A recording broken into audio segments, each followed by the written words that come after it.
Everyone, welcome back to the channel. आज हम exercise 2.2 के एग्जाम्पल 2 एंड 3 सॉल्व करेंगे। तो एग्जाम्पल 2 है द्विघात बहुपद x square plus 7x plus 10 के शून्यक ज्ञात कीजिए और शून्यकों व गुणांकों के बीच संबंध की सत्यता की जांच कीजिए। तो शून्यक हम कैसे निकालेंगे? गुणनखंड विधि से, जिसमें हम मिडिल जो टर्म होती है, बीच वाला जो नंबर होता है, इसको स्प्लिट करते हैं और फिर पेयरिंग करके हम इनके गुणनखंड निकालते हैं। ठीक है, तो चलिए इस क्वेश्चन को हम शुरू करते हैं। हल में क्या दिया हुआ है? X square plus 7x plus 10। ठीक है, इसको हम गुणनखंड विधि से जब सॉल्व करते हैं तो जो लास्ट का और फर्स्ट का जो नंबर होता है, जैसे यहाँ पे क्या लिखा हुआ है 1 और यहाँ पे क्या है 10, तो हम 1 और 10 का मल्टीप्लीकेशन करेंगे, आंसर क्या आएगा? 10 आएगा। और ये जो बीच वाली टर्म है इसको भी यहाँ लिख देते हैं 7। 10 हमारा मल्टीप्लिकेशन से आया है और 7 सिंपली आया है। ठीक है, तो हम ऐसे कोई दो नंबर लेंगे जिनका हम मल्टीप्लिकेशन करें तो 10 आ जाए और जिनका हम प्लस या माइनस करें तो हमें 7 मिले। ठीक है, ऐसा हमें दो नंबर लेना है जो ये दो कंडीशन को फॉलो करें। क्योंकि 10 मल्टीप्लिकेशन से आया है तो मतलब उन दोनों नंबर का हम मल्टीप्लिकेशन करें तो हमें 10 मिल जाए। अब देखो 10 किस किस नंबर से मिलेगा? या तो 2 और 5 का जब हम मल्टीप्लिकेशन करेंगे या 10 का 1 से। अगर हम 10 का 1 से मल्टीप्लिकेशन करते हैं तो हमें 10 तो मिल जाता है, पर 10 का अगर हम प्लस करते हैं तो 11 मिलता है और 10 का अगर हम -1 करते हैं तो हमें 9 मिलता है। मतलब हमें 7 नहीं मिल रहा है। इसका मतलब ये है कि हम 10 और 1 को नहीं ले सकते। अब 10 और किससे मिलेगा? 2 एंड 5 से। इसको और चेक कर लेते हैं। जब हम 5 और 2 का मल्टीप्लिकेशन करते हैं तो आंसर क्या मिलता है? 10 मिलता है। कंडीशन फुलफिल हो गई। जब हम 5 और 2 को प्लस करते हैं तो आंसर क्या मिलता है? हमें 7। मतलब हमारी दोनों कंडीशन क्या हो रही है? यहाँ पे फुलफिल हो रही हैं। इसका मतलब है कि हम 5 और 2 दोनों नंबरों को लेंगे। तो इसको क्या लिखते हैं? जो फर्स्ट टर्म होती है, तो इसको हम कैसे लिखेंगे? जो फर्स्ट टर्म होती है, जैसे कि 1x स्क्वायर, मैं यहाँ 1 लिख रही हूँ बट 1 लिखना नहीं है। ठीक है, सिंपल x स्क्वायर लिखना है। x स्क्वायर प्लस बीच वाली टर्म को हमें स्प्लिट करना है, मतलब दो भागों में तोड़ना है, इसीलिए इसको हम गुणनखंड कहते हैं। ठीक है, प्लस 10 को हम ऐसे लिख देंगे, फर्स्ट और लास्ट टर्म बिल्कुल एज इट इज लिखी जाती है। उसके बाद हम क्या लिख देंगे? 5x plus 2x। ठीक है, इसमें एक चीज और रहती है, जब हम ये मेथड करते हैं तो इसमें या तो पूरा जो इक्वेशन है वो प्लस में रहता है या माइनस में। ठीक है, या तो फिर दो प्लस होंगे एंड दो माइनस होंगे। ठीक है, अगर आपको क्वेश्चन चेक करना है कि हम सही स्टेप कर रहे हैं या नहीं, या हम सही नंबर ले रहे हैं या नहीं, तो उसमें यही देखना है आपको कि जब ये वाला जो आप टर्म लिखते हो ना, जिसमें 4 टर्म होती हैं, तो या तो पूरा प्लस में होगा, जैसे ये वाला इक्वेशन पूरा प्लस में है, या तो ये पूरा माइनस में होगा, या तो दो प्लस होंगे या दो माइनस होंगे। ठीक है, अभी हमारा ये जो इक्वेशन है पूरा प्लस में है। ठीक है, आगे हम इसको सॉल्व करेंगे, इसकी पेयरिंग कर लेंगे। ये दो पेयर और ये दो पेयर, इन दोनों में क्या कॉमन है? सिर्फ x कॉमन है। उसके बाद हमने इससे एक x बाहर ले लिया तो अंदर क्या बचा? एक x प्लस 5x से x बाहर चला गया तो अंदर क्या बचा? 5 बचा। ठीक है, उसके बाद देखो 2x प्लस 10 है, 2 के आगे क्या है? प्लस, तो हम प्लस लगा देंगे। उसके बाद 2x एंड 10 में क्या कॉमन है? 2 कॉमन है। ठीक है, उसके बाद x अंदर बचता है और 10 से 2 बाहर ले लिया हमने तो अंदर क्या बचा? 5 बचा। क्योंकि जब हम 2 का 5 में डिवीजन करें, सॉरी मल्टीप्लिकेशन करेंगे, तो हमें आंसर क्या मिल जाएगा? 10 मिल जाएगा। ठीक है, उसके बाद दोनों ब्रैकेट सेम है, हमेशा ये दोनों ब्रैकेट ना सेम ही आते हैं। तो एक ब्रैकेट हम बाहर ले लेते हैं और दूसरे ब्रैकेट में जो बचा है उसको लिख देते हैं x प्लस 2। ठीक है, अब हमें इनके शून्यक निकालना है, तो हम क्या करेंगे? x प्लस 5 और x प्लस 2 को इक्वल 0 लिख देंगे। कैसे? x प्लस 5 बराबर 0, तो आंसर क्या आ जाएगा हमारा? x बराबर -5। इसको हम बॉक्स में लिख देंगे ऐसे। ठीक है, उसके बाद x प्लस 2 बराबर 0 लिखेंगे। x प्लस 2 बराबर 0, जब 2 उस तरफ जाएगा इक्वल के तो क्या हो जाएगा? -2। ठीक है, यही हमारे शून्यक है और शून्यकों को हम अल्फा, बीटा और गामा से रिप्रेजेंट करते हैं। ठीक है, अभी 10th क्लास में आप x की घात 3 तक के ही समीकरण पढ़ेंगे यानी बहुपद पढ़ेंगे। x की जितनी घात होती है उसके उतने बहुपद होते हैं। जैसे इस क्वेश्चन में x की 2 घात है, जैसे इस क्वेश्चन में x की 2 घात है मतलब इसके 2 बहुपद हैं, अल्फा और बीटा। आप आगे की एक्सरसाइजेस में x की घात 3 भी पढ़ेंगे, वहां पे आप 3 शून्यांक पढ़ेंगे, अल्फा, बीटा एंड गामा। ठीक है, 3 शून्यांक पढ़ेंगे। अभी हम सिर्फ 2 शून्यांक निकालेंगे। ठीक है, तो अल्फा बराबर क्या हो जाएगा, -5, और बीटा बराबर क्या हो जाएगा, -2।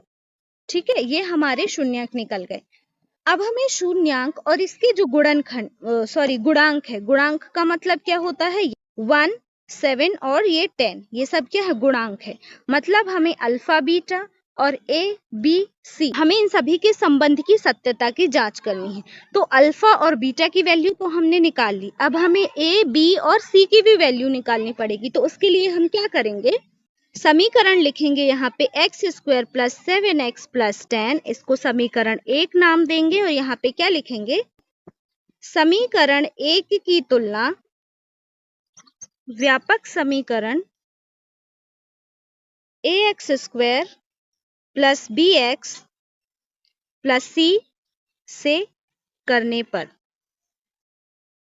ठीक है, हम इसकी तुलना, समीकरण 1 की तुलना इससे करेंगे तो हमें a बराबर क्या मिल जाएगा, 2, b बराबर क्या मिल जाएगा, 7 और c बराबर 10 मिल जाएगा। अब हमें a, b, c की वैल्यू मिल गई। अब हम क्या लगा देंगे, शून्याकों के योगफल और गुणनफल का सूत्र, जो कि शून्याकों और इनके गुणांकों के बीच संबंध की सत्यता की जांच करता है। ठीक है, तो हम आगे सूत्र लिखेंगे, शून्यकों का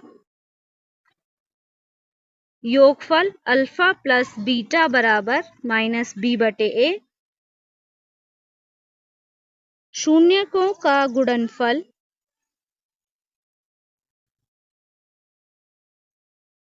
अल्फा इंटू बीटा बराबर c/a। देखो, अब मैंने ये पूरा स्टेटमेंट लिखा है। ठीक है, ये आपको पूरी लाइन नहीं लिखनी है, आपको सिंपली इतना फॉर्मूला लिखना है, अल्फा प्लस बीटा बराबर -b/a और अल्फा इंटू बीटा बराबर c/a। ठीक है, तो हम यहाँ फॉर्मूला क्या लिखेंगे, अल्फा प्लस बीटा बराबर -b/a, और अब हम यहाँ पे वैल्यू पुट कर देंगे। अल्फा बराबर क्या है, -5, और बीटा बराबर क्या है, -2, बराबर माइनस बी का है 7 और ए क्या है 1। आगे सॉल्व करेंगे, -5 प्लस का माइनस से मल्टीप्लिकेशन होगा तो आंसर आ जाएगा -2 बराबर -7। -5 और -2 क्या हो जाएगा, -7 इक्वल टू -7। ये दोनों इक्वल आ गए। ठीक है, दोनों इक्वल आ गए मतलब हमारा क्वेश्चन प्रूफ हो गया, हमारा आंसर प्रूफ हो गया। ठीक है, अब नेक्स्ट फॉर्मूला लगाएंगे, अल्फा इंटू बीटा बराबर c/a। अल्फा की वैल्यू क्या है, -5 और बीटा की वैल्यू -2 इक्वल टू c की वैल्यू क्या है 10 और a की वैल्यू क्या है 1। -5 का -2 से मल्टीप्लिकेशन होएगा 10 और यहाँ पे 1 का डिवीजन होगा 10 में तो 10। देखो, ये दोनों भी प्रूव हो गए, तो आप यहाँ पे सिंपली हैंस प्रूव्ड लिख सकते हो और यहाँ पर भी हैंस प्रूव्ड लिख सकते हो। ठीक है, ये हो गया आपका एग्जाम्पल 2। अब एग्जाम्पल 3 करते हैं। बहुपद x² - 3 के शून्य ज्ञात कीजिए और शून्यकों व गुणांकों के बीच संबंध की सत्यता की जांच कीजिए। बिल्कुल प्रीवियस क्वेश्चन जैसा, इसको हल करते हैं। हल, हमें क्या दिया हुआ है, इक्वेशन x² - 3। ठीक है, अब देखो इसमें सिर्फ 2 पद ही हैं, पूरा समीकरण नहीं है, तो यहाँ हम गुणनखंड विधि से इसके शून्यक नहीं निकालेंगे। हम इसको क्या लिखेंगे, सिंपली x² - 3 इक्वल टू 0। 3 बराबर की उस तरफ जाएगा, आंसर क्या आ जाएगा, +3। यहाँ -3 है तो यहाँ पे आएगा तो +3 हो जाएगा। ठीक है, x का मान निकालेंगे हम, x बराबर √3। जब भी अंडर रूट में नंबर होते हैं तो उसकी 2 वैल्यू होती हैं, एक प्लस में एक माइनस में, तो x बराबर क्या हो जाएगा, +√3 और एक बार क्या हो जाएगा, x बराबर -√3। ठीक है, तो इसमें से एक वैल्यू हो जाएगी अल्फा की, अल्फा बराबर √3 और बीटा बराबर -√3। ठीक है, हमने अल्फा और बीटा की वैल्यू निकाल ली, अब हमें ए और बी की वैल्यू निकालनी है। तो हम आगे क्या लिखेंगे, एक्स स्क्वायर माइनस 3 को हम इक्वेशन 1 नाम देंगे और यहाँ पे क्या लिखेंगे, समीकरण 1 की तुलना a x square plus b x plus c बराबर 0 से करने पर। ठीक है, a x square plus b x plus c से जब हम समीकरण 1 की तुलना करेंगे तो हमें ए बराबर क्या मिलेगा, 1, बी बराबर क्या मिलेगा, 0, क्योंकि बी की यहाँ पे कोई टर्म ही नहीं है, सी बराबर क्या मिलेगा, 3। ठीक है, अब हम फॉर्मूला लगा देंगे, अल्फा प्लस बीटा बराबर माइनस बी बटे ए। वैल्यू पुट कर देंगे, अल्फा की वैल्यू क्या है, √3, बीटा की वैल्यू क्या है, -√3 बराबर माइनस बी की वैल्यू क्या है, 0 और ए की वैल्यू क्या है, 1 प्लस √3 माइनस √3 बराबर 1 से जब हम 0 में डिवाइड करेंगे आंसर आ जाएगा 0 प्लस √3 माइनस √3 ये भी क्या हो जाएंगे, कट जाएंगे, मतलब आंसर क्या आ जाएगा हमारा, 0 बराबर 0। ठीक है, ये हो जाएगा प्रूव। तो हम यहाँ पे क्या लिखेंगे, हेंस प्रूव्ड। नेक्स्ट फॉर्मूला लगाएंगे, अल्फा इंटू बीटा बराबर सी बटे ए। अल्फा क्या है हमारा, √3, बीटा क्या है, -√3 बराबर सी क्या है हमारा 3 और ए क्या है हमारा 1।